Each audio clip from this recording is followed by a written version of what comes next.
Welcome to Season 2 of Strengths on Fire, the Great Strengths Debate. Think you know CliftonStrengths? Think again. This season, we're breaking down the biggest myths Challenging conventional wisdom. and showing you how strengths actually show up in leadership, life, and the messy middle of real work. Sarah, you want to light these strengths on fire? Let's light it up! And a wonderful day, Sarah Collins. How are you? Hi, I'm so good. How are you? I am really good. It's just really good. I get to go. I know you don't care. I know. But I get to go to a golf course I've always loved today. And I get to go like once a year. Wow. I mean, I course, care so. about your happiness. I just don't No. care about golf. You know, I that's know. the difference. So I I'm glad that completely you're get it. excited. I am. I only get this once a year, and I didn't go last year. So, and it's one of the prettiest courses in the Sierra Nevadas, I think. So you're dressed. You got a beautiful shirt on for the folks on YouTube. I do. This is really popping. So I gotta take off right after this. So I had to get everything ready. Right. He's ready to go. Yeah, clubs are in the car. I know.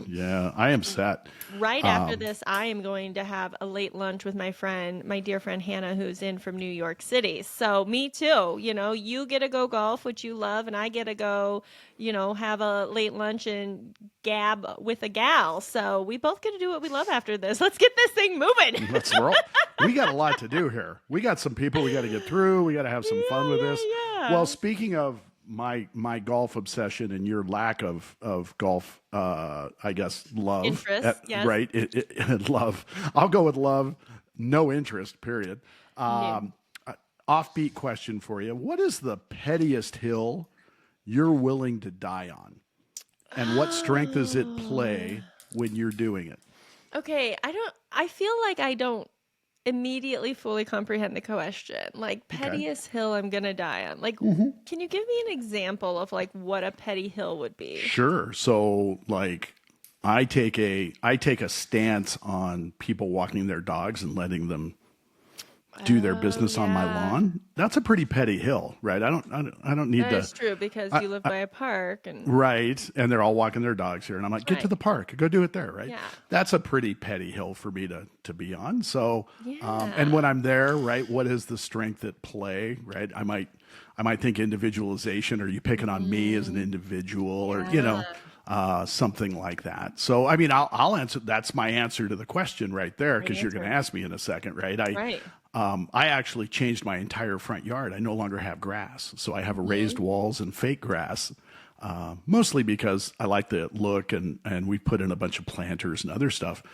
But dogs can no longer, well, shouldn't say no, can't, but it's a thing of the past now. And I even acknowledge how petty that hill is for me. yeah.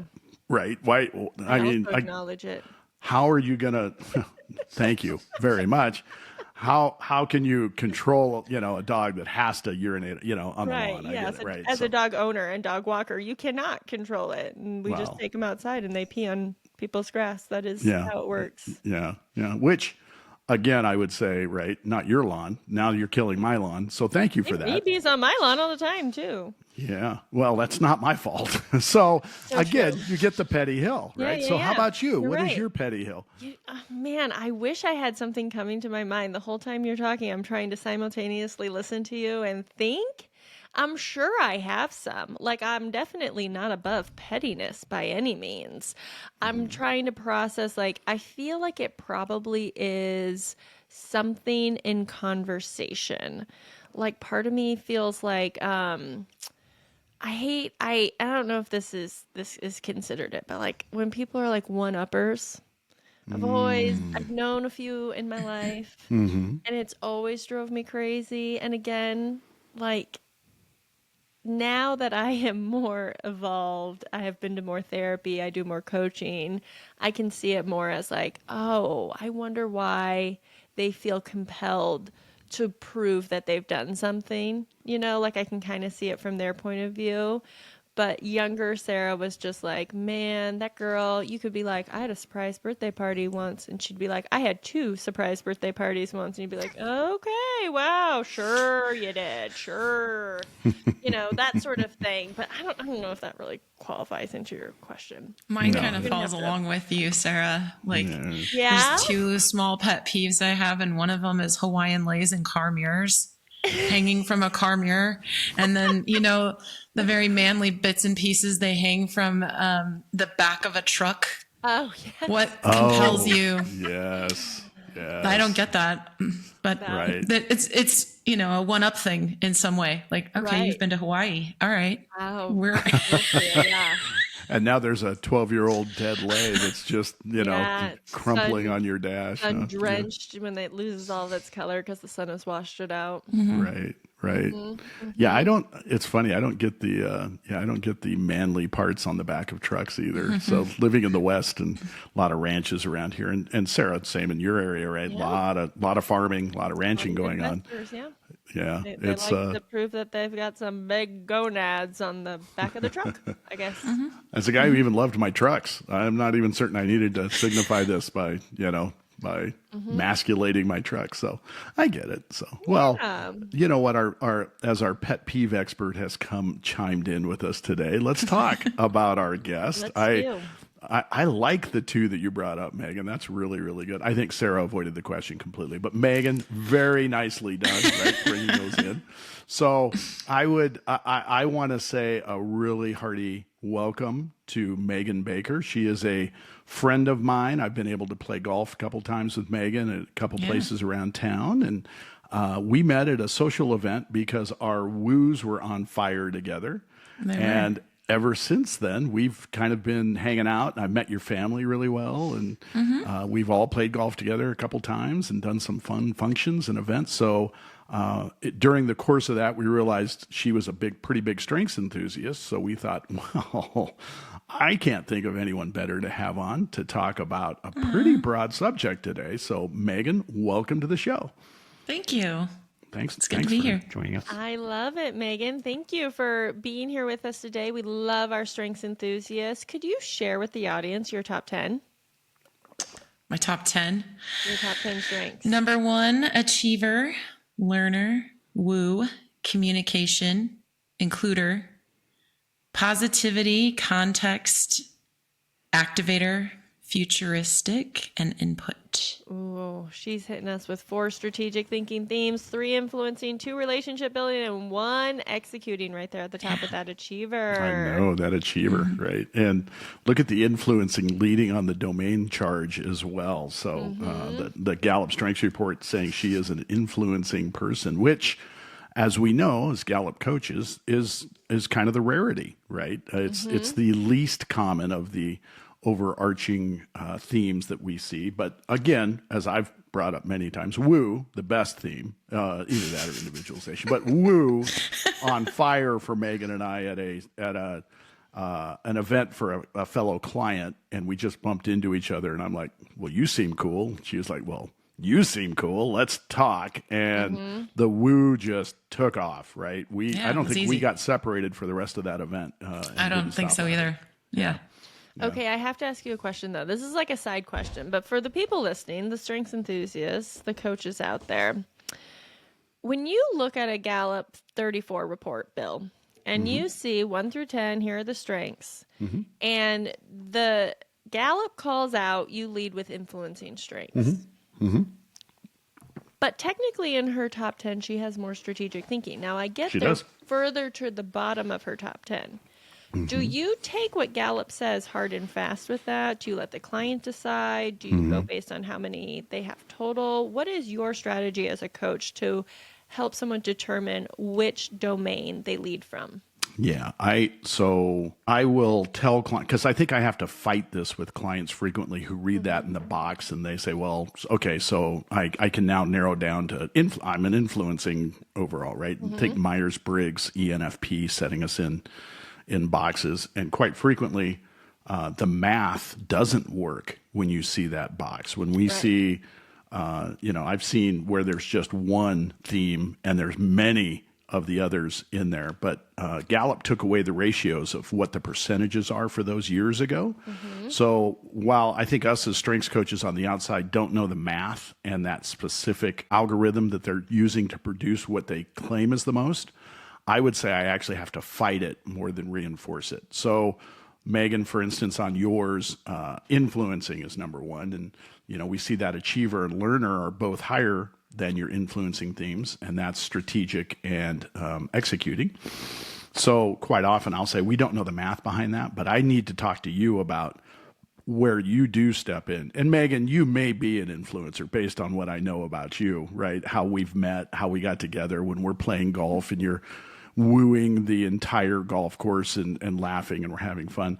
It could be that influencing is yours. But Sarah, I think to your point, generally we've got to, in my mind, we have to let the client define that for us and then highlight where that fits the best. I definitely do not fall hard and fast on that sentence. I will point it out to clients what it says and say that it is the only unique thing in that box. Other than that, it's a definition.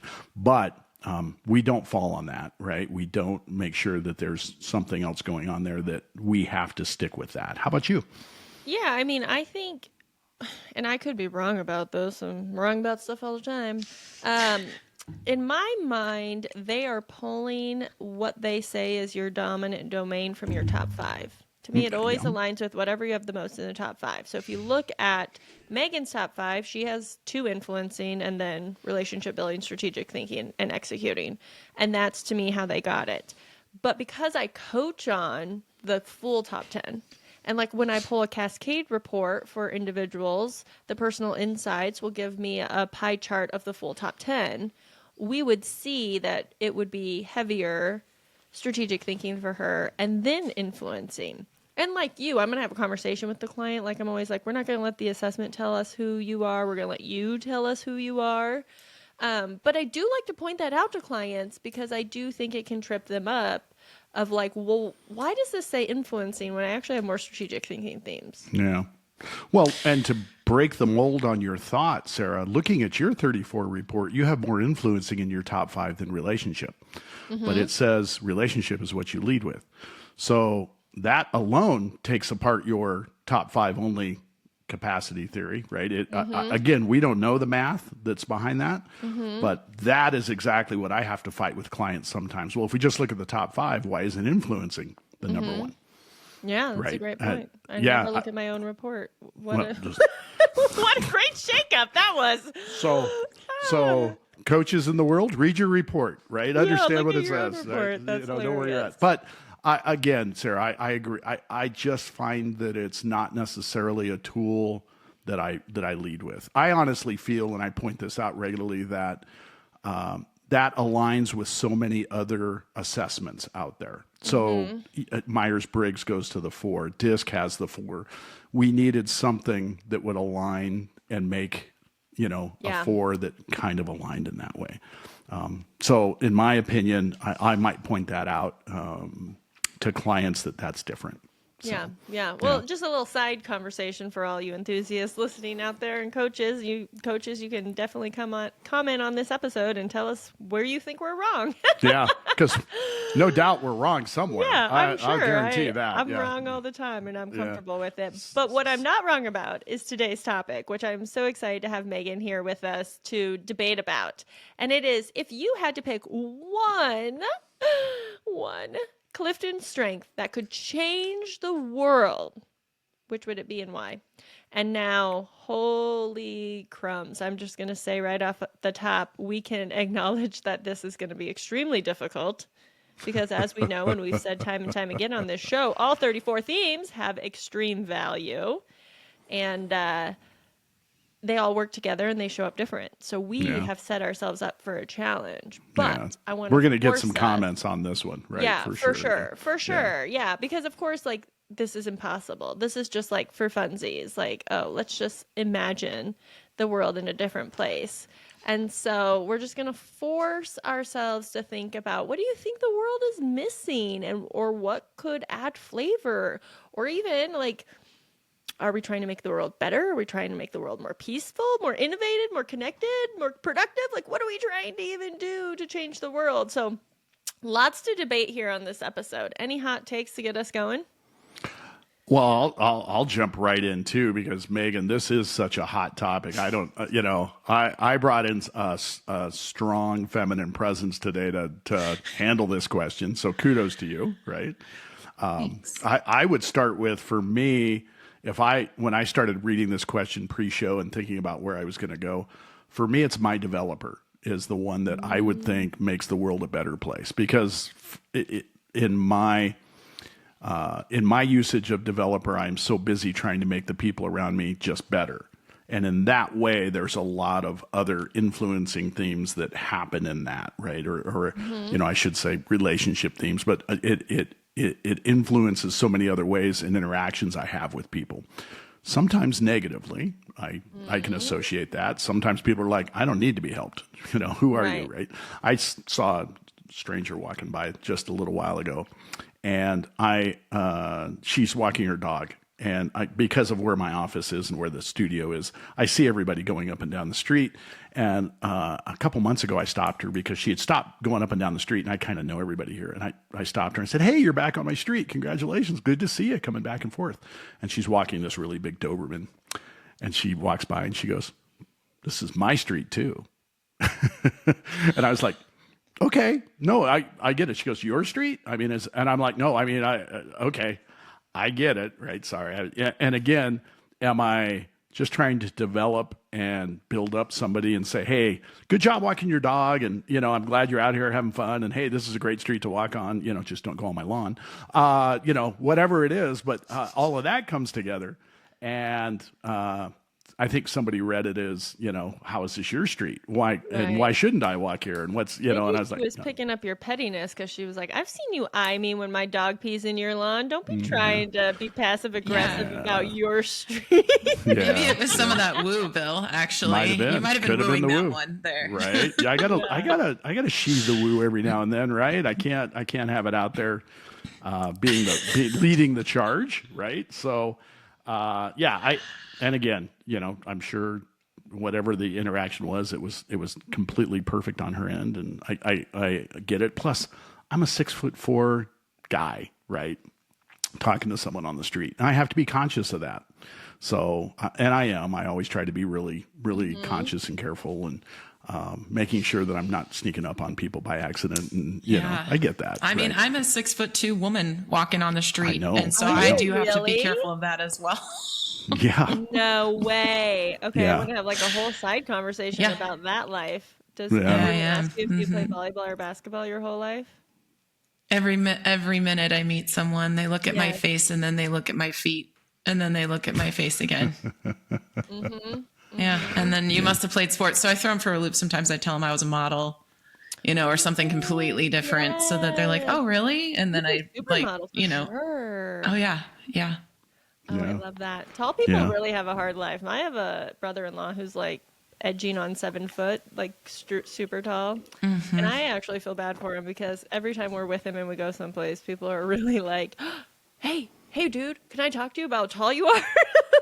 Like, do you play basketball? And he also did not. And so anyways, that's a side tangent of the tall people in the room. Give it up. Yeah.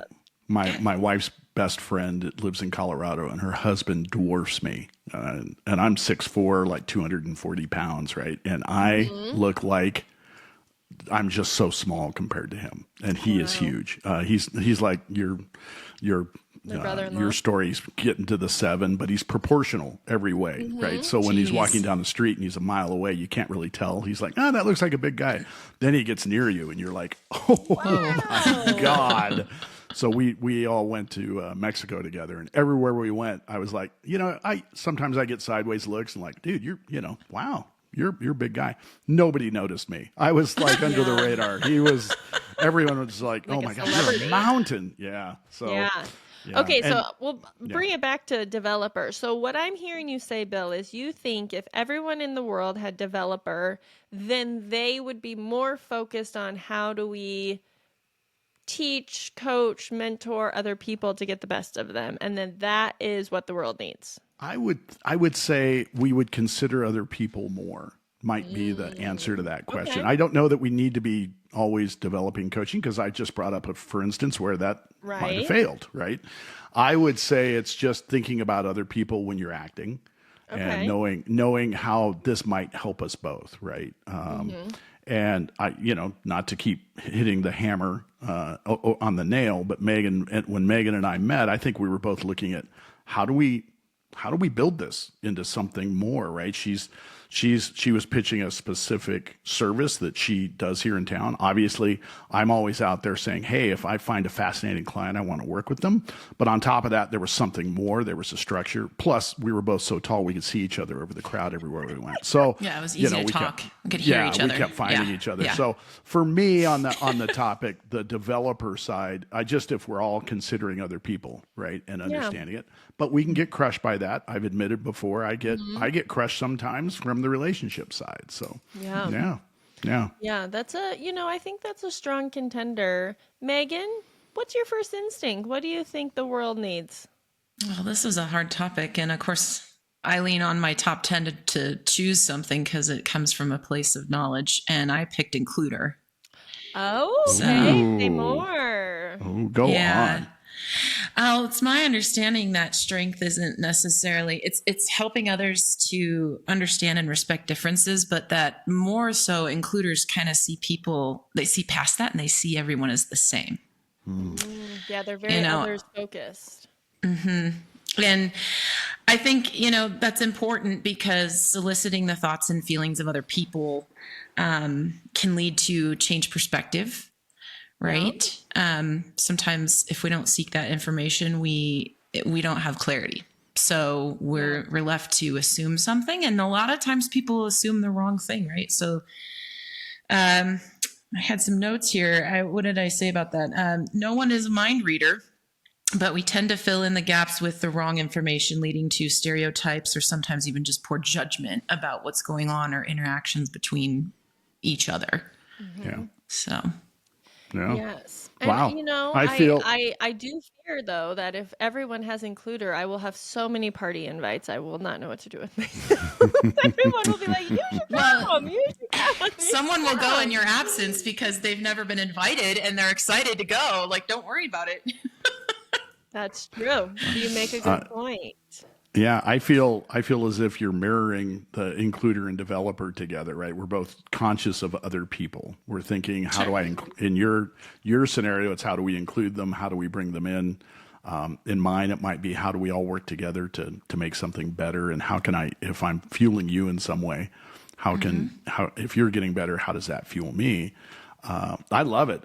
We both picked a relationship theme, and I think all of the non-relationship people listening to the podcast are going to be like, not even close. Right. Well, and that's what I was going to say. I mean, we all must value connection in some sort, because my first instinct, and I have a lot of thoughts about this, but my first instinct is empathy, and it almost sounds like your includer, Megan. Like, I feel like if we had more compassion, more true understanding, we could have more connection in the world, right? More just like open-mindedness, we could be open to that, to other people. And I, like, as a relationship builder, I think like, oh, what the world needs is more connection. We need more like in real life, people to people, like we are a species that are meant to be together. And with that, we have to understand each other. And I think a lot of times when people go into isolation, it's because they don't feel seen, they don't feel valued, they don't feel heard. And so if we were all more able to hear and understand, and I don't even have this theme, by the way, I don't even have empathy, but I just think like, that could make the world so much better because we would get it. However, I'm fully able to recognize that, like, I coach people with empathy, and I'm always like, I literally will say to people with high empathy, it is a superpower, but with great power comes great responsibility, and it can be extremely dangerous to have high empathy and not know how to put boundaries around it. Oh, very much. Yeah. Right? Yeah. Very, very detrimental to some people and very hard to control depending on your power and control with your empathy. And so I also can recognize, we might we could slip into some also bad places if we just had all of this like untethered empathy out there for everybody. We might not get anything done. I don't Yeah.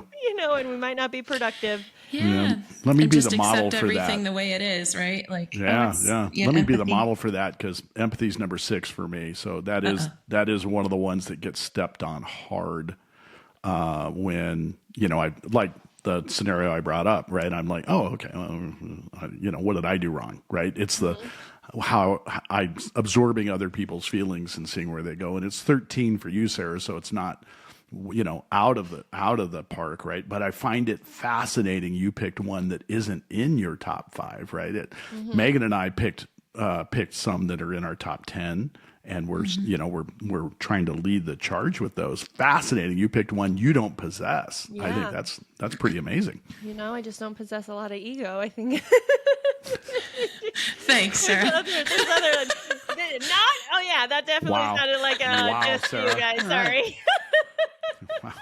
To all of our future guests, don't worry, it's Sarah. We'll edit those out, Sarah. Empathy's obviously not on her. Yeah, no kidding. Oh, There's the perfect example Thanks, right there, Megan. right? Yeah. And by the way, Megan called it out. Empathy's number 30 for her, so that's perfect. It is. Right? That was a good. Yeah, that was really That's good. hilarious. I think it's in the top 5 for my husband, so it's a good partnership, right? You want to be around those people that kind of create that yin and yang for you. It makes me aware when I'm like, oh yeah, I should have been a little more sensitive to that. Yes. It's good. Which I You're think right. is a great thing, is a great testament to the fact that we're probably lucky that there's not one strength that everyone in the world shares, because I do think we need the yin and yang and like bringing different things, because too much of anything is probably going to be too much. But I love exploring it. Like we've explored these relationship building themes, but like pick a different domain. Pick like, what if the world had more strategic thinking themes? What if the world had more futuristic? What do you think? Well, What would it look like? Yeah, Sarah, that's like when I was looking at this, I was like, the smart people are going to be smart and they're going to do their thing anyway, right? And the emotional people are going to be emotional anyway. And so that's why the includer is great, because it's like, bring it all together. We need every strength in this room to propel the world forward and to be better at what we all want to do. And it's not going to fall in everybody's wheelhouse that they're going to know. So Wow, that you really did put some thinking into that. She was there. She rocked that, right? Yeah. And Yeah. honestly, if we all had futuristic, I mean, Megan, you've got in your top 10, if we all had futuristic, we probably would keep making a lot of the same mistakes. We wouldn't have those context people to be like, we already did that. I don't know. You're really running ahead here. We've already done it. We'd have everyone would just be chasing, dreams and vision, which could be great. Maybe we could actually solve some problems. Maybe we would get some people to create some real vision and optimism for global problems in our world, because they would be really focused on how do we make this world a better place. I don't know. What do you think? I was dancing around that, and I'm really glad you kind of drove it home, Sarah, which was, I was like, the other people are going to be like, oh, right, great relationships. No, it's past. You're absolutely right, right? What would happen if we could ramp up maybe the influencing and really make sure that that's working, or the strategic themes, and those came in and they were heavily run, right? I looked at Megan's and deliberatives number 34, and I was trying to make a case in my mind for deliberative. I don't know that I can, right? But touching back on Megan and I selected ones that are in our top 5. I think for me, I selected that because when I'm in flow, when I'm feeling really good, and I think, I'm meeting the most of the people around me, that's the one I think that's fueling me. And Megan, would that be fair for you and includer as well? Oh gosh, I can't say that. I feel like when I was researching and looking into this thought process, there is some other elements in that top 5 that play into it for me. Of course. And maybe it's because that blend, in my own life, it was in my past life, the work, it was crucial for me to include all members of my staff. And that power of a united team, they move mountains. You get their buy-in because they feel like they are relevant and they have a say in what's going to happen. And as a leader, I think, especially if you have limited resources, having everybody feel a part of the team and move on. I can't say the includer helped that, but I also think there was a large part of like achiever and communication working too, because it wasn't going to work by itself. We can't just sit around and kumbaya. Like, that's fun, but at the end of the day, you also have some work that you have to get done. So I don't know that one leaned too heavily. Includer has to be the powerful part of why the other things function in certain environments. So from a coaching point of view, we often point out, at least I do, Sarah, I assume you do some version of this, is some of the themes supercharge each other. I'll use that term, right? So when we talk about communication and woo for you, right?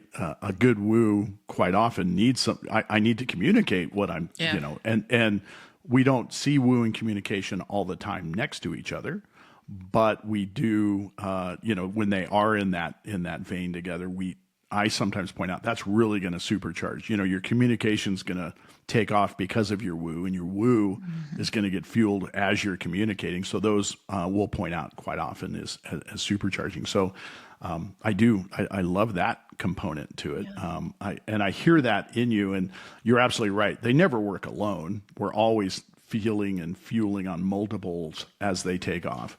I know you as an achiever. I know you as a hard worker too, because we've talked about your work quite a bit, and we've talked about where you go and what you do. But that isn't necessarily includer. I resonate with what you're saying. The includer side, you brought your team together, and you're working with a pretty fascinating group that I know a couple of your team members here locally, and they're pretty fascinating. But that includer wouldn't get doing what you do, right? And the way you do it. And so thank you for pointing that out. They do resonate with each other. They have to move in that way.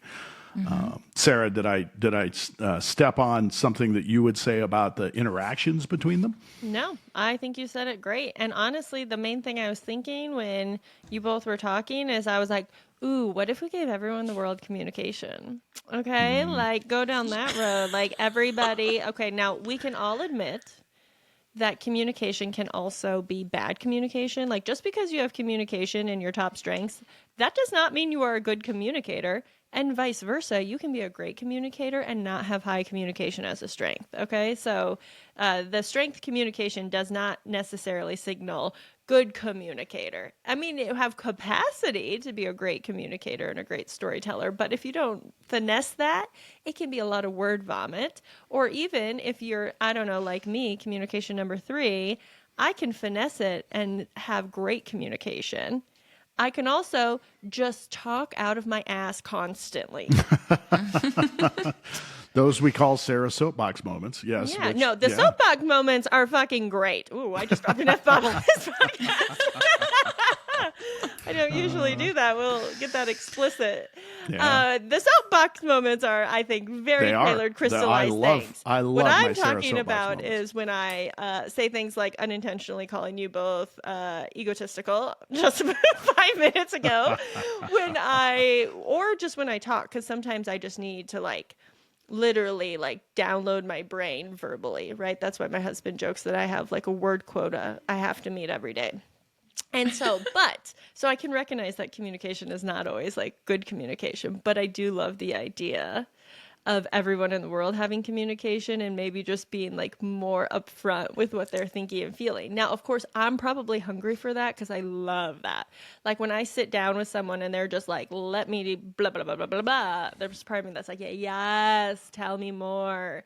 And when people are so close to the vest and they keep things in, those deliberative people, those high relators, they're ooh, I'm going to just keep this inside. I'm no, I don't know what you're thinking. You're freaking me out. What's the unknown? So, I think it could make things a little bit wild and crazy up in this world, give everybody communication.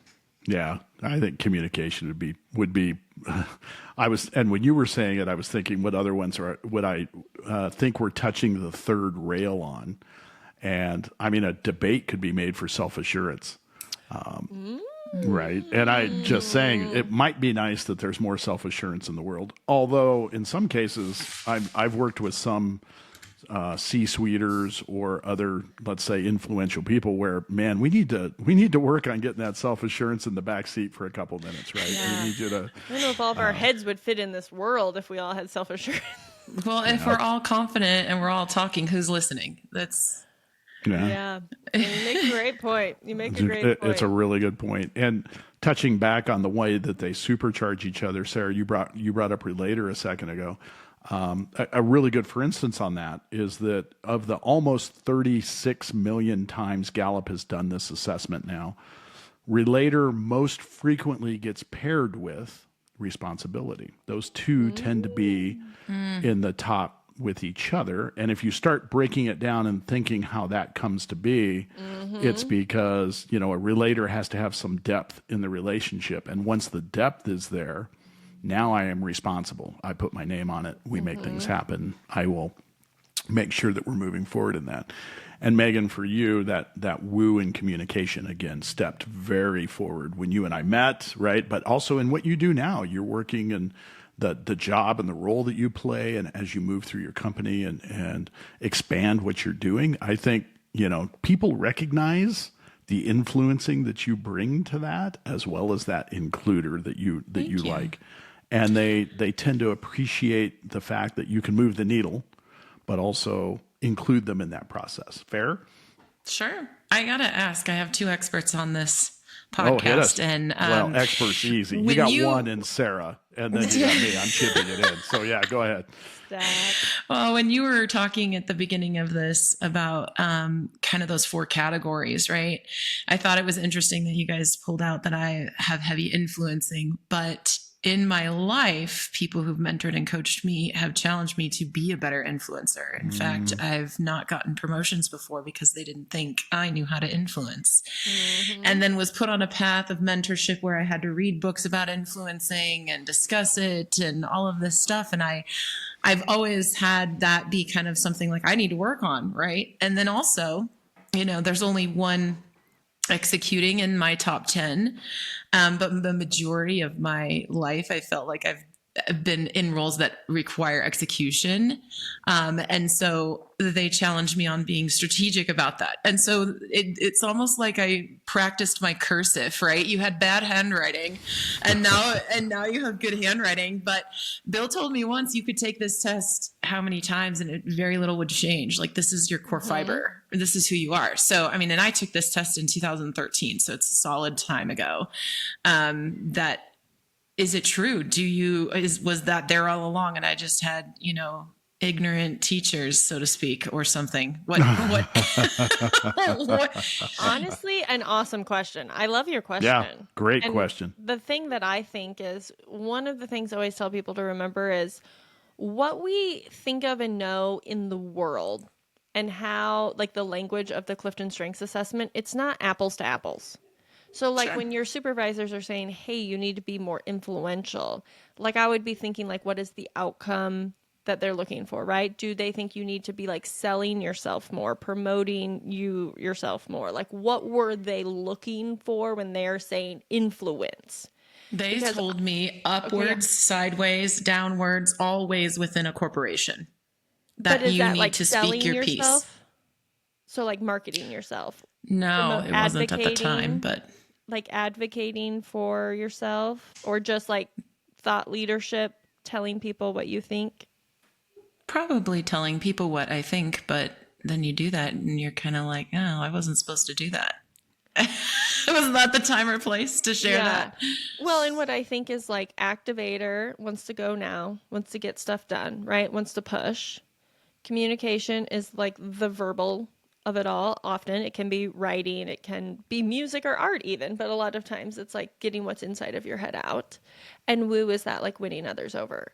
So, like, I think there is a way to shape it, especially when we look at those strategic thinking themes that you have. Like, I think you have high capacity to influence, but if you're just out there, like, not developing those strengths and you're just like being best friends with everybody and like talking a lot, and I have no idea if you were doing any of that, and just like starting stuff but maybe not finishing it, I could see where they were like, hey, you have capacity and potential to use these talents and skills to influence other people or the business or whatever it is they're wanting you to influence, but you weren't capitalizing on those talents in that way, because those can also just be like really social and like really fun. That's not necessarily influential in a corporate environment. Bill, what do you Yeah. think? Well, and I would say if Megan, you and I actually haven't coached together. We've worked and I've unlocked some of the theme components for you, but we haven't really worked together on it. But if you would come to me with that particular scenario, I would tell you've always had the ability to be influencing. It's part of your theme. It's what builds you. Exactly what Sarah was saying, maybe in a shorter version of it. You just hadn't sharpened it yet. So whatever influencing you're looking for, and again, Gallup will give you that weakness is anything that stands in the way of your success. Stop. That's it. And we don't care what your success looks like. If for you success is influencing somebody at work or a series of clients or getting your husband to stop playing so much golf, whatever it looks like for Never. you for success. I know, right? For you, it would be we need to play more golf. I understand. Right. But whatever it looks like to you, we would aim these themes and get them to start moving towards that. So while your some of the other coaching or people you had talked to were saying we need to get your influencing up, we would tell you possess it. Now let's sharpen it. Let's make sure that you're using it in a way that is not a weakness, that it is a strength. And Understood. in that, with woo and communication and activator, Sarah brought those up. There are so many ways you can get people to move in specific speeds or motion or where you go. And then you superpower it with your learner, right? When you were talking about the ability to move up or sideways or down or wherever you're going, learning what those roles are. You absorb that so well, and I don't. Right, learner's very, very low for me. So for me, I have to think about where else we stand in that, and then in context, it's right. You're thinking of the past a bit, right? What happened previously, and not futuristically. And She has futuristic too. So Yeah, she's she sort of does. a powerhouse of context and futuristic, plus Right. learner and input, gathering information. Yeah.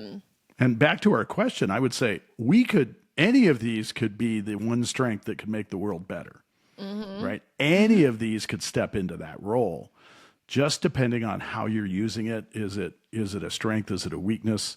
But the one that would make the biggest impact for a lot of people, right, is not necessarily the one that would make the biggest impact for you, Megan. Right. Sure. If we're Right. doing that coaching, right? So I love the question. The question is fantastic, right? How do I, after hearing this for so long, how can I make that a better component to what I have? And, outside of you getting two coaches getting you moving on this, we would probably both work in the same way to say, let's define what success looks like for you. Let's do some goal setting, and then let's aim some strengths at that. Let's make that happen. Sure. And that is the key as we think about, again, not one strength could be on everybody's list in the entire world. But even if it was, not everyone would be using it. Not everyone would be engaging in it, right? Because I think the nice thing about taking this assessment is the self-awareness, to be able to put language around it. Like Megan, you have that high achiever. So it sounds like you've leaned on that a lot. You've had to get stuff done. Well, achiever loves to get stuff done, make the list. But to be able to go, oh, that's what that is. But I'm so much more than that, right? Like I really can dive in deep and learn everything there is about it. And I want to share it with people, and I want to talk to them, and I'm going to have friends over here. Like you've got so much more to work with, and the assessment allows us to have language, have the self-awareness, and then when we're really intentional, we can aim it to do the things we want to do. But there's a lot of people that have words on their assessment, or if they've never taken it, they don't even know what they are. They're not tapping into that innate talent because it takes investment in the talent for it to really become a superpower. And once we see people invest in a talent, that's when we see like supercharged excellence come out, right? It's like you put one kid in a math class and they like do okay. Another kid you put in the math class and they like, whoa, wow, I didn't know any of that before, but now I know everything. I'm totally like, I've mastered it. And you're like, wow, that kid just had a propensity for that type of math. Like they knew it so well, but they both came in kind of at the same starting point. The same with talents. And so it's this idea of like, yeah, anyone in the world could have a talent, but they might not be taking advantage of it. Yeah. Yeah. I've left everyone speechless. You're welcome. Great. And That's great speechless and podcast down. fodder when you leave people speechless. Right. I was like, I can't even break in with Sarah's soapbox moment today provided by. So that was good. I like it. So Megan, we're going to ask you a couple of questions. We like giving our listeners some ideas around the thoughts of our guests, right? And how they step into what they do, because it's different for everybody. So we're going to ask you from a firework moment point of view. In other words, when you're firing on all cylinders, everything's going great. You have stepped in, you're feeling the flow, you're moving, you're getting moving. What theme is most often at play for you? Which strength are you stepping into where you go, oh, that's what's happening right now. I am completely into my communication or my woo or my achiever. What's at play for you? Honestly, that's an achiever. Perfect. Even though we picked some of the includer, I had tried to think of maybe when that plays a part. It always does, but my success is most when I'm feeling confident about what I'm doing, when I feel like everyone is on board with the goal and we're achieving things. My family always says you cram way too much into a day. You know, why are you trying to cram all that into a day? I'm like, because there's still hours in the day. Yeah. And it's fine. Even on vacation, you know, it's like, I want to be here, go there, do this, see these things, because it's a fulfilled life for me. If the opportunity is there, then I'm going to try to soak up as much as I can, and probably supported by Learner too, because, you know, if you're taking it from like a vacation standpoint, hey, what can we go see? What can we learn? What can I take from this experience? But and I'm thinking of specific stories, like, when you think about fireworks in your life and maybe some like key moments, 2016, I remember I first moved up to Washington State, and I had this beautiful condo and it faced the water, and I was standing there with my glass of wine looking out the twinkling lights over the bay, and I was like, wow, you made it. You've made it. You know, you finally get to that point where you're making the money you think you should make, and you're prepared, you know, in what you're doing enough that anything they asked me to do tomorrow at my job or in my life, I could conquer and I could handle. And it felt great at that moment. And I think it was because I had used a combination of these strengths. And like we talked about a few minutes ago, like perfecting those talents, right? Sharpening that includer skills, sharpening all those different skills, that it did test me. You know, I went into the job the next day. It was like I had a brand new role, and I went in the job the next day, and I had to lean on those skills. I had to lean on includer a lot. I didn't relate to my team. They had a distaste for structure, a distaste for policy, a lack of motivation to work. And it was like, whoa, I'm going to have to go in the toolbox right now. You know, it certainly didn't take away from the fact that the fireworks were going for me, you know, and it was just, it was like, roll up your sleeves, achiever, and get this done. And you can do it because you have everything you need. So yeah. Great example. I love in that answer. She brought up achiever and learner, brought them together, kind of wove them in, right? Yeah. And then how they affect your personal life, how they affect your professional life, right? The team, not necessarily being all in on that structure, but also on vacation. I want to go learn something, right? I have a really good friend who, if we're not at a museum at some point in the vacations we all take together, I think he just goes nuts. And I'm like, oh, another museum. And it can be a stupid museum, you know, something that somebody just threw together in a house of weird, you know, I don't know, but he absolutely lives for it. And it's fascinating because I get to at least tag along and see that at play. So really good example. I think positivity plays a role in there too, right? Like, Sure. You could be a downer. Oh man, it's another museum. What are we doing? But Yeah. And my positivity's at play there too. I'm like, okay, Chris, yes, we're going to go to another one. Let's go. Let's see. So, I'm going to see what I can find out. Yeah. I'm just going to put it glass half full here today. Yep. So on the opposite end of that, when do you feel like these strengths get you into a dumpster fire, Megan? When do they kind of backfire or getting in your way? Sometimes in my family, they're like, you know, can you just stop talking? Probably the same thing that happens to you, Sarah. Yeah. Can you learn when to just listen and not have an opinion about everything? You You know, sometimes too, I think when you try to do too much, let's be honest, let's include everybody. Let's get all this done. Let's overweight the objectives here on all that. I've had some times where I'm trying to do too much, you know, and because I'm positive about it and I think I'm going to get it done, I'm going to stretch other people too far. Ooh. You know, and maybe the ask or have higher expectations of themselves because I have high expectations of myself, right? In my past life, like I said, in my role, I speak from my past life because I'm new in my new position, but 20 years in my past one. And I managed 6 locations, did 63 projects at this company. And there was one time I was managing a location and I was also on a project across the country.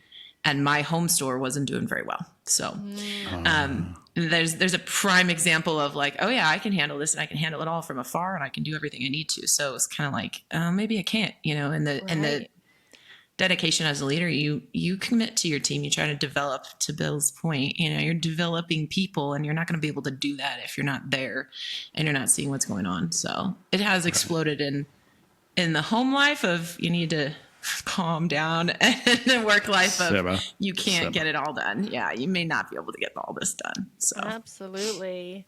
Well, and I love it because I feel like there's so much synergy between your firework moment and your dumpster fire, which is like the real world, right? It's like the things that get us the success and make us happy and make us feel good, if not kept in check, can also burn it all to the ground. Mm-hmm. Yeah, completely true. Mm-hmm. And I hear that communication in woo, like sometimes, Sarah, you bring it up frequently, which is woo cannot eat at home. Right. Woo has to eat, but it's hard to do at home. And Megan, when I hear your example of, hey, my husband or my dad or the people I'm hanging out with, they're like, okay, shut it down, right? Shut it down. Because to me, it seems like woo's trying to eat at home. And they don't have the fuel to give you to make that happen. It seems so. I hear it. Yeah, I hear that in you. Well, I did actually ask our friends on LinkedIn. Now, this was a hard question to ask our friends on LinkedIn about. I'm curious how. 34 themes. So I just picked random. How did you do it? Listen, how did you do this one, I Sarah? did it this is tough. with ChatGPT. Let's be honest. All right. I asked the people on LinkedIn if one strength could make the entire world better, which one would it be? And I gave them 4 options. And again, this is where me and ChatGPT are biased. I gave them empathy, strategic, positivity, and responsibility. So I didn't even put an executing theme in there. LOL. Empathy got 68%. Responsibility got 16%. And positivity got 16%. Strategic got a big old goose egg. Nobody voted for strategic. But on it, I had empathy, more compassion, strategic, smarter choices, positivity, brighter outlook, and responsibility, follow through. So the world of the internet, at least the people who follow this show on LinkedIn, are coming in with a primary vote for empathy with the 4 options I give them. Now, I did ask people, if you think it's something else, like put it in the comments. But really, I had a couple of people comment, and the one person, Jo Self, we know her. She's a CliftonStrengths coach. She has written some books. She said, I'm eager to hear this one, but I would say connectedness. If people could understand we are a ripple effect and we're all in this together, it would be so much easier, which is, I think, a beautiful sentiment. And again, another relationship building theme, but not one that we had brought up previously. Yeah, and connectedness is high for me. I tend to feel that everything has a reason and a purpose. So, Jo, we've talked, we know each other, and thanks for the comment. That's really well said. I honestly feel like it echoes a lot of what Megan was saying with includer. And honestly, I mean, there's no right or wrong answer. We can never do this in the world, but I kind of love it. I kind of love the includer connectedness sentiment of like having people be more aware in a positive way of one another and like including them, or, you know, knowing like we got one planet, we got one, you know, existence in this universe, and let's try to move in the same direction. In that case, we might make a case for harmony. I don't know. Harmony might be a good beauty one. queen conversation, right? Yeah. There it is. There's the wave. Yeah. That's right. All the executing people are mad. They're like, maybe if people just did what they say they're going to do, like responsibility achiever, that's what we should have. Do what you say you're going to do. Right. Yeah, I'm curious. Go ahead. It crossed my mind too about the execution too. It was a hard one because it would be nice if people did just do what they said they were going to do, right? But we all know that's hard because if you haven't sharpened that skill, you don't know how to do something. Yeah. It's not like people don't try. But I will say too, one of the times when includer, maybe some of those other similar themes backfires when people feel entitled that they should be at a place that they've earned. And so when you try to include them in a different level or a different circle, that kind of backfires of their own, right? Their own thoughts and feelings of, I'm at this spot and I kind of deserve to be here and I've earned it. And so, no, I don't care about connecting, or I don't care about, maybe that's why we ask for it. Maybe that's why we're all asking for it today, to change the world. Yeah. Well, and I'm curious too, given the way the poll's put together, I almost think it'd be fun to ask, although we're past this episode, but which domain would be the one? Because we've all talked about relationship domains, Joe Self included in that. And we're guessing the strategic people and the executors are like, stab you. No, we need to do more. But that would be an interesting way to look at that, like which ones would be there, and whether or not people feel the influencing themes, which tend to be the lowest, are the ones that we needed to have, wish we had more of. So, interesting debate question. So it is on an a debate show. Debate question. I feel like we did it a good service. I also feel like we could make this episode 6 hours long. I could talk about every single strength and why it could make the world a better place, or backfire on us all. We could bring on all sorts of people that would have all sorts of great opinions, and the great part is they're all right. Yeah. If that kept coming up, also they're all wrong. Yes, all of them are wrong. Right.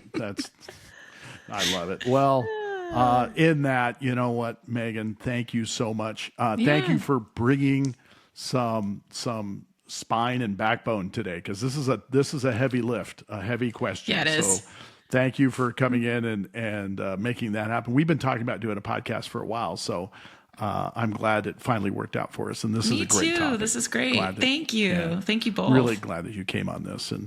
And Sarah, as always, love doing it with you. Thanks so much for coming in. And with that, we're going to talk to our arsonists and say we love having you here listening to us, and we will talk soon. Bye. Bye. Thank you for joining us on Strengths on Fire. If today's conversation sparked something in you, be sure to subscribe, share, and leave a review. We're here bringing you fresh insights to fuel your growth and ignite your potential. Remember, your strengths are powerful, so let's keep the fire burning. And if you're looking to transform your organization through strengths-based strategies and coaching, reach out to Sarah Collins, founder of Collins Collective, or Bill Dipple, founder of Bill Dipple Strengths Coaching. Connect with Sarah at wearecollinsco.com, follow her on Instagram at SarahCoachCollins, or email her at sarah@wearecollinsco.com, SARAH. You can reach Bill at BillDipple.com, Bill, DIPPEL.com, or on Instagram at BillDippleCoach, or email him at bill@BillDipple.com. Please note, the opinions, views, and interpretations of Clifton Strengths expressed in this podcast are solely those of the hosts and the guests. They have not been approved, sanctioned, or endorsed by Gallup in any way. Until next time, keep your strengths on fire and let's light up what's possible together. Bye, Bill. Bye, Sarah.